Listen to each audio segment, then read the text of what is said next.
আসলে আমার কাছে মনে হয় যে আমরা বেশি ওভার থিঙ্কিং করতেছি। আমার ওপিনিয়ন।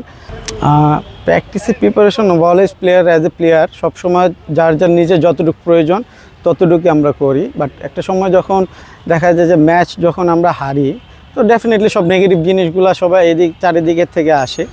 জাস্ট খেলে আমরা যে প্রপার ওয়েতে ম্যাচ খেলে যদি ম্যাচ উইন করি, তাহলে দেখবেন সব কিছুই না ঠিকঠাক হয়ে যায়। সো আমাদের কালকে যেহেতু একটা ম্যাচ, তো আমরা যদি আমাদের ব্যাটিংয়ের অ্যাপ্লিকেশন, বোলিং, ফিল্ডিং যদি ঠিকঠাক করতে পারি, ম্যাচ যদি উইন করি, তাহলে সব কিছু দেখবেন যে আবার নর্মাল হয়ে যাবে।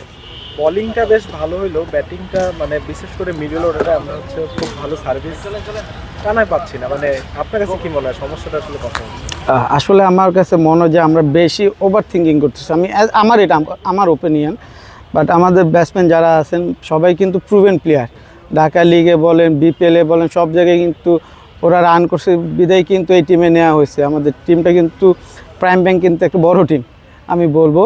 সো আমার কাছে মনে হচ্ছে যে যেহেতু আমরা টানা ম্যাচ হেরছি 2-3টা, তার জন্য হয়তো আমরা একটু প্যানিক হয়ে যাচ্ছে বেশি। সো আমি এইটুকুই বলবো, যদি প্যানিক না হয়, যদি ওদের নর্মাল ন্যাচারাল ব্যাটিংটা যদি করে, তাহলে ইনশাল্লাহ দেখবেন সব ঠিকঠাক হয়ে যাবে। ধানমন্ডি ক্রিকেট একাডেমির এগেনস্টে ম্যাচ, কি মনে হচ্ছে মিরপুরে যেহেতু ম্যাচ?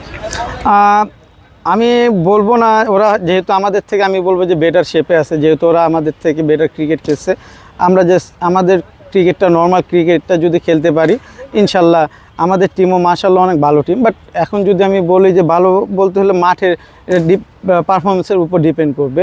সো কালকে যদি ন্যাচারাল নর্মাল খেলাটা খেলতে পারে, ইনশাল্লাহ যে কোনো টিমটা আমরা হারানোর পসিবিলিটি অবশ্যই আছে আমাদের। ওভারঅল আপনার মেসেজ কি থাকবে বেস্ট 11-এ যারাই থাকবে তাদের প্রতি? আমি এটুকুই বলবো যে প্যানিক না হয়ে জাস্ট খালি নর্মাল ক্রিকেটটা খেলুক, ক্রিকেটটা এনজয় করুক, তাহলে দেখবেন যে সব কিছু ঠিকঠাক হয়ে যাবে। কারণ আমাদের কিন্তু দেখেন নাইম কিন্তু খুব ভালো ব্যাটিং করতেছে, ও ন্যাচারাল ব্যাটিংটাই করতেছে, ও এক্সেপশনালি বা এক্সট্রাঅর্ডিনারি কিছু করতেছে না।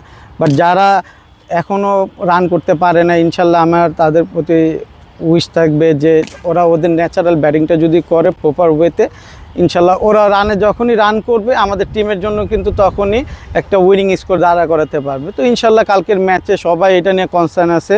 সবাই কিন্তু যখন একটা অ্যাজ এ প্লেয়ার সবসময় কিন্তু ম্যাচ কেউ চায় না হারতে, সবাই চায় যে নিজের বেস্টটা পারফর্ম করতে। এখন জাস্ট খেলে অনেক সময় ফোকাস বা কোনো প্রবলেম বা ইন্ডিভিজুয়ালি কোনো হয়তো মাইন্ড সেট আপটা যদি এদিক সেদিক হয়, এরকম হতে পারে, ইট হ্যাপেন এটা ক্রিকেটে।